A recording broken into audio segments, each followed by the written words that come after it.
Time to put my maker's mark on here. We finished the hand sanding and it's ready for the maker's mark and etching to bring out the Damascus pattern. So wanted to show you some of the tools that I use. I think a lot of people use a battery charger, 12 volt, like trickle charge type battery charger. I've actually got this unit. I bought this a while ago when I was anodizing aluminum, and it's just a DC power supply. Basically it's just more adjustable. You can get whatever voltage you want or whatever voltage you need out of it. So I use this. All I do is I just have a bolt that I put tape around, and I just clip the alligator clip onto the end of it. So nothing fancy. For the stencil, I just cut some vinyl with a silhouette. Works good. I use some salt water, the solution.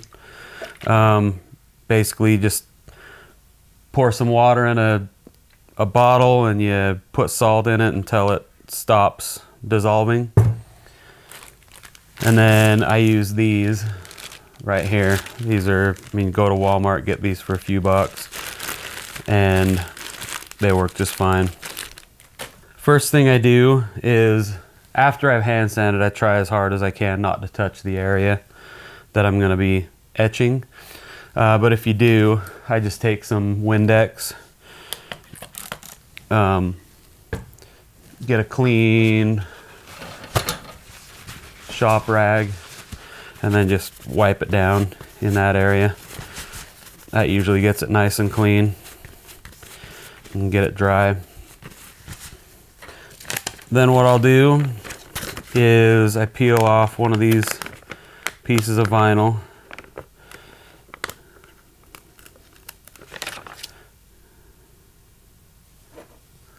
And then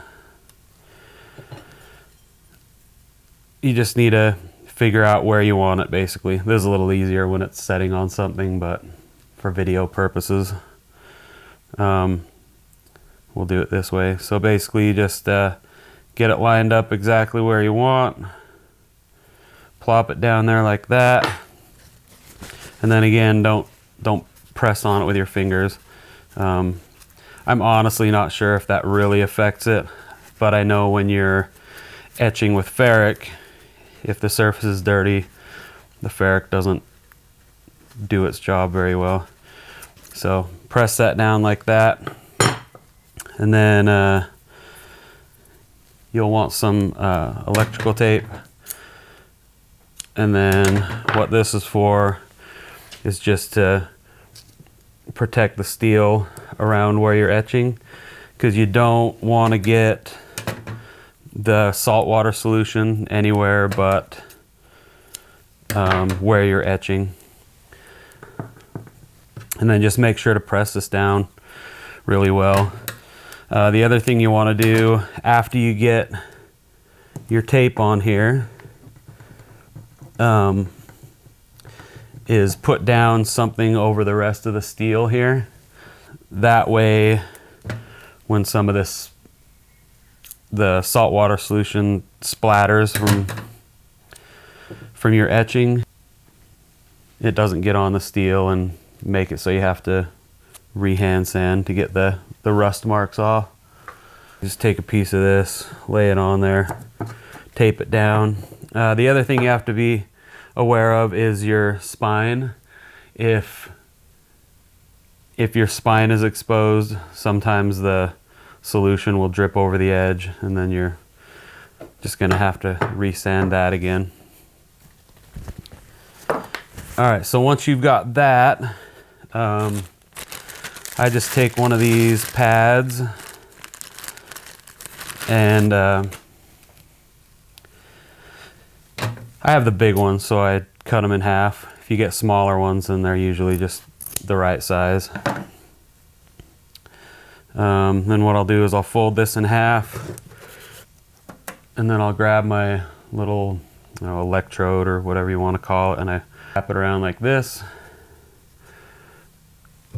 And then I kind of give it a little dunk in the water, soak it, and then just dab it so it's not seeping out everywhere. And then put the positive side, connect that to your tang or an exposed piece of metal. And then the negative side on here, turn your power supply on, and then you just start pressing down. So what I'll do is I'll put it down for a couple seconds on the steel, and then I'll pull it off, and then I'll put it down for a couple seconds, pull it off, and I'll do that like 25, 30 times. The steel will get hot, so make sure that you don't get it so hot that it melts your vinyl, and then next thing you know, your template's ruined and your mark's ruined.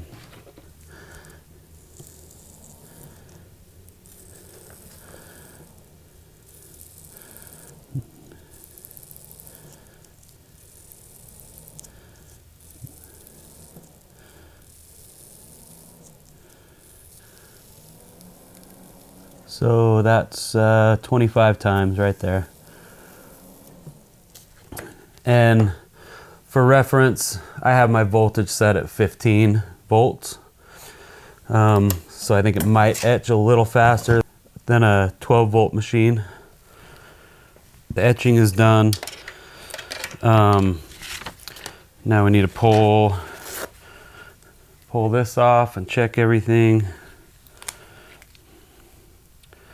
So we got our mark on there. We want to clean this up just a little bit. Spray this with some Windex. Get yourself an old used toothbrush or the toothbrush you use. No judgment here. And then just kind of scrub it and get all the carbon out of there. This does pretty good at getting in the grooves and stuff. So once you do that, just wipe it off. You can see it's nice and clean here.